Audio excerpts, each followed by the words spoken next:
think that if you're watching this debate, what you saw was one candidate who was crass and one who was credible, one who was presidential, the other who was pompous, someone who was talking about substance, the other person who was meandering about crowd sizes and debunk conspiracy theories about immigrants eating dogs and cats.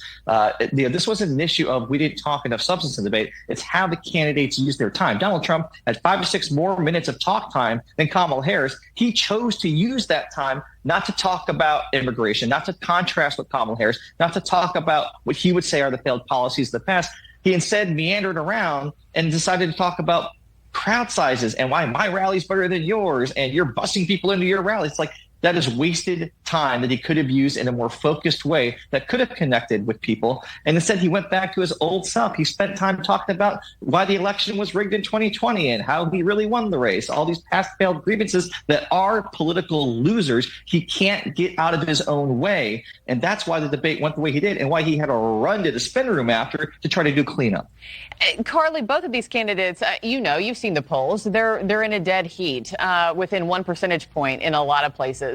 They both have to move the needle and win undecideds in some way or another. Did Trump move the needle at all?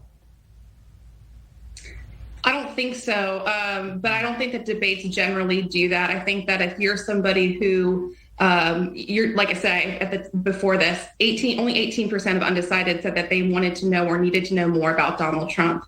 He's a pretty known commodity, right? And so if you like him or if you don't, you probably have an opinion on him. I think everybody can, I've heard a lot of people say, so I think it's an agreed upon point, that the onus was really on Kamala Harris to say and define herself. I think that she might have passed the competency test. She was obviously well prepared. Her team was pleased with her performance because they wanted a second debate. But in terms of really putting meat on the bones of her policy, when it comes to the economy, when it comes to immigration, I just don't think she hit that mark. So again, if you're an undecided, you watch this and you're still walking away thinking, I'm still not sure what she's going to do. Yeah, what did we just see? Yeah.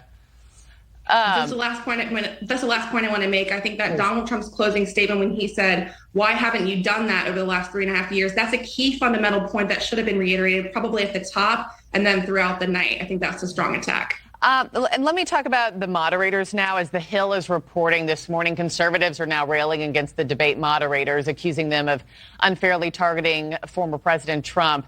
Though I will point out the former president got more speaking time at just over 42 minutes versus her 37 plus minutes. Kurt, you and I talked about this last hour. I know you say you only complain about the moderators and the refs if you think that you lost. But would you agree, though, that it seemed as though he was grilled a bit more harshly than she was?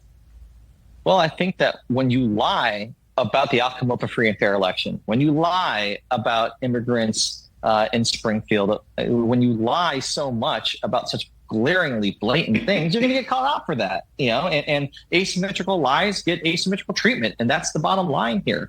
I mean, Donald Trump there was never a universe in which Donald Trump wasn't going to complain about the moderators. He was doing it in the lead up to the debate because he knew going into this, he probably was going to lose the debate, so he needed a fallback. It's the same playbook with the election. He knows he's going to lose, so he says, I may not accept the results. They may not be on the up and up. And then when he does lose, he then says the election was rigged and I won't accept it. So I mean, it's a playbook that we see from Donald Trump over and over and over again to explain his failure.